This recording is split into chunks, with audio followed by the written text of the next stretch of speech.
বন্ধুরা কেমন আছেন? আশা করি সবাই ভালো আছেন। আমিও ভালো আছি ইনশাআল্লাহ। আজকে চিকেন ফিঙ্গার করব। নতুনত্ব একটা জিনিস সেটা হলো চিকেন ফিঙ্গার করব বাট তান্দুরি স্পাইস দিয়ে। চলুন শুরু করা যাক। আমার কাছে ৩ টা চিকেন বেস্ট আপনারা যেমনটা দেখতে পারতেছেন। এখন আমরা এটাকে কেটে নেব সোজাসুজিভাবে। আপনারা একটু বড় ছোট আপনাদের যেমনটা পোরশন আপনাদের কাছে সৌন্দর্য মনে হয় সেভাবে করতে পারেন।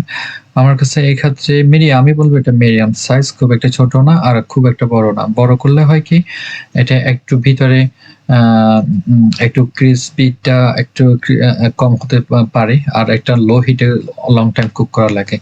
আর যদি একটু মিডিয়াম সাইজ হয়, এরকম মিডিয়াম সাইজ হয় সেক্ষেত্রে একটু ভেরি কুইকলি হয় আরকি এবং ভিতরে ভালোভাবে কুক হয়ে যায়। সেক্ষেত্রে আর খুব একটা কষ্ট করতে হয় না। আর এক্ষেত্রে আমি যেটা করতেছি সেটা হলো গার্লিক অ্যান্ড জিঞ্জার একসাথে মিক্সড করা ছিল। আমি ১ স্পুন দিয়ে দিলাম সল্ট অ্যান্ড ব্লাক পেপার, যে এটা একেবারে ফান্ডামেন্টাল এলিমেন্ট যেটা আরকি marinade A salt and black paper and garlic and ginger. তো এটা দিয়ে আমরা শুরু করতেছি ইনশাআল্লাহ চলুন। আর এক্সট্রা যেটা আমি করতেছি সেটা হলো চিলি ফ্লেক্স। এটা হলো বাংলা যেটা বললে হবে সেটা হলো মরিচের মানে শুকনো মরিচকে ভাঙা যেটা আরকি ওটাকে। আমি ঠিক এটা বলতে পারতেছি না আসলে, দুঃখিত কিভাবে এটা বলা যায়। আ উম এখন আমরা এটাকে একটু ভালোভাবে একটু নেড়ে ছেড়ে দেব। কারণ চিলি ফ্লেক্সটা সব জায়গায় যেতে একটু আ কষ্টসাধ্য। তারপরে আমরা তান্দুরি স্পাইসটা দিয়ে তারপর আবার এটাকে মেরিনেট করব আরকি।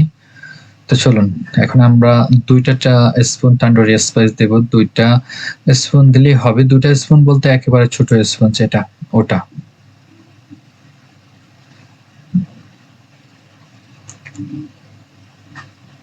তারপরে ভালোভাবে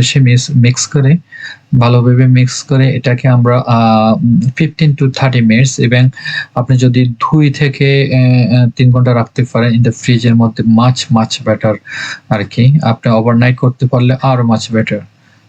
কভার করে রাখে দিবেন। আর যদি একেবারেই সময় না থাকে সেক্ষেত্রে at least half an hour রাখে দিবেন মাখে। তাহলে আপনি একটু টেস্ট ভালো পাবেন।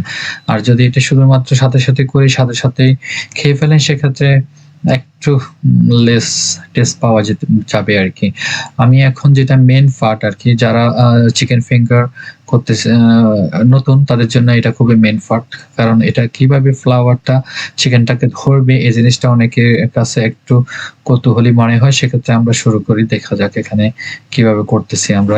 তার জন্য আমরা এখানে কিছু ময়দা এবং পানি নিয়েছি।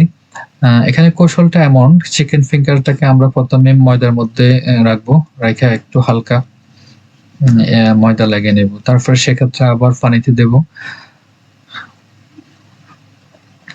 পানিতে দিয়ে আবার এখানে ফ্লাওয়ারে দেব, আবার ফ্লাওয়ার থেকে পানিতে দেব। এভাবে যতবার আপনি এটাকে বড় করতে চান, যেটা মূল কথা হলো বড় করতে চান, ততবার আপনি করতে পারেন। ২ টাইম, ৩ টাইম আ এবং কি ৪ বার পর্যন্ত আপনি করতে পারেন। তখন চিকেনটা অনেক বড় দেখাবে। তো সেক্ষেত্রে একটা কৌশল যেটা হলো, আপনি এটাকে মাখবেন না। এটাকে ফ্লাওয়ার দিয়ে এরকম হাতের যেভাবে দেখেন জোরে চাপ দিবেন। চাপ দিলে হবে কি ফ্লাওয়ার গুলা চিকেনের মধ্যে ধরে ফেলবে।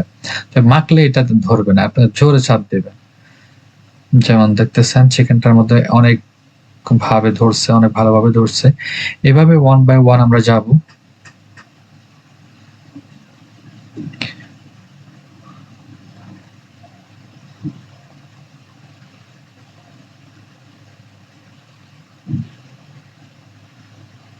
এখানে অনেকগুলা কৌশল আপনি ইউজ করতে পারেন।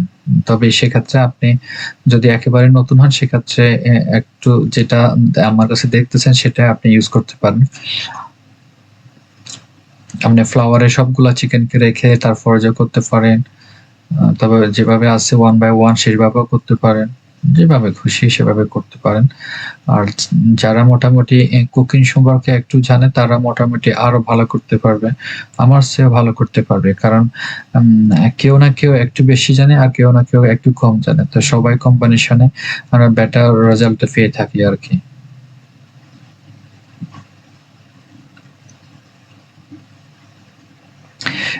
এটা আমার লাস্ট ওয়ান। তো আমি খুব বেশি ফ্লাওয়ার গুলা নষ্ট করব না।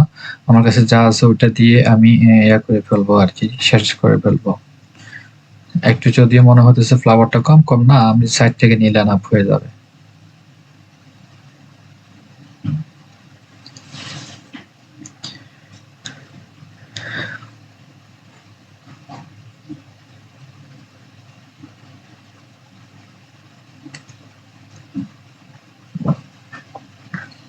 তো আমরা লাস্ট ওয়ানে আছি।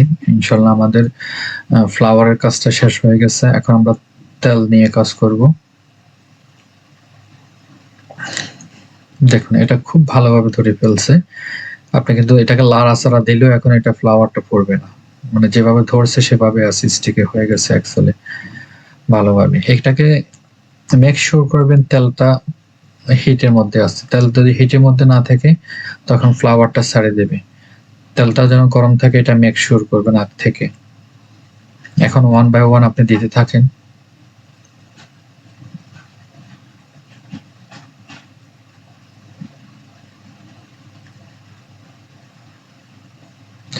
আপনি প্রথমে কিছুক্ষণ এটা মিডিয়াম হিটে করবেন, তাহলে হবে কি ভিতরটা বাইরটা সব জায়গায় আপনার সুন্দরভাবে হবে। আর যদি হাই হিটে থাকে তাহলে বাইরটা অনেকটা ইয়া হয়ে যাবে, ক্রিস্পি হয়ে যাবে, কিন্তু ভিতরে খুব একটা ইয়া হবে না। সুন্দর হয়েছে দেখান, এখান থেকে কোনো রকমের ফ্লাওয়ার কিন্তু আমার তেলেতে কিন্তু আসতেছে না। যেমন যেটা চিকেনে আছে সেটা চিকেনের মধ্যেই আছে। আমাদের যে টার্গেট ছিল মোটামুটি আমরা আমার কাছে মনে হচ্ছে আমরা ফুলফিল করতে সক্ষম হচ্ছি। এখন আমরা সমস্ত বাকি যা আছে সবগুলো দিয়ে দেব।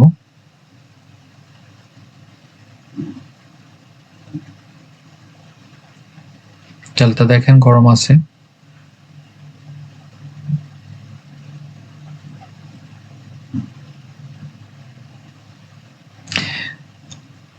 এটা আপনাকে ডুবন্ত তেলে করতে হবে। এটা ডুবন্ত তেলে করতে হবে। যত বেশি তেল বেশি থাকবে তত বেশি আপনি এটাকে ভালো রেজাল্ট পাবেন আরকি। একটা নাইস একটা কালার আসছে। এটা সাধারণত এতটা লাল হয় না, এতটা লাল, এতটা ইয়েলো হয় না। আমাদের যেমনটা আমরা দেখতে পারতেছি সেটা হলো ইয়েলোটা হতেছে তান্দুরি স্পাইসের কারণে। তান্দুরি স্পাইসটা বিটুইন রেড এন্ড ইয়েলোর মাঝামাঝি। দেখেন আমার কিন্তু আগে যেগুলা কুক করছি সবগুলা কিন্তু খেয়ে ফেলছে সবাই। জাস্ট একটা আছে। আর সবাই ওয়েট করতেছে বাকিগুলা হওয়ার জন্য। খুবই নাইসলি হয়ে গেছে। আমরা ট্রাই করব ইনশাল্লাহ বাসায়। এটা খুবই একটা, এটা একেবারে সবার পছন্দ। বাচ্চারা তো কথাই নেই। আর যারা বয়স্ক তাদের জন্য তারাও পছন্দ করবে, সবাই খাবে। বিকালের নাস্তা যেকোনো কিছুতে ফ্রেঞ্চ ফ্রাই দিয়ে, যেকোনো সস দিয়ে একেবারে নরমালি যেকোনোভাবে খেতে পারবে এই জিনিসটা। এখন রেস্টুরেন্টে পাওয়া যায়, বাট আমরা মাঝে মাঝে ঘরে ট্রাই করব, যেটা আমাদের ফ্যামিলি মেম্বারদের জন্য এক্সট্রা একটা আনন্দদায়ক একটা ব্যাপার হয়ে দাঁড়াবে। হোমমেড ফুড সবাই খেতে পছন্দ করে এবং কি হেলথি, কারণ fresh oil, fresh chicken, everything is the fresh. তো সো আমরা ট্রাই করবো ইনশাল্লাহ ফ্যামিলি মেম্বারদের সাথে, এবং যে কোনো অকেশনালি আমরা এটা ট্রাই করতে পারি। থ্যাংক ইউ ভেরি মাচ আমার সাথে থাকার জন্য। আপনারা আশা করি এটা উপভোগ করছেন। দেখা হবে নেক্সট কোনো ভিডিওতে।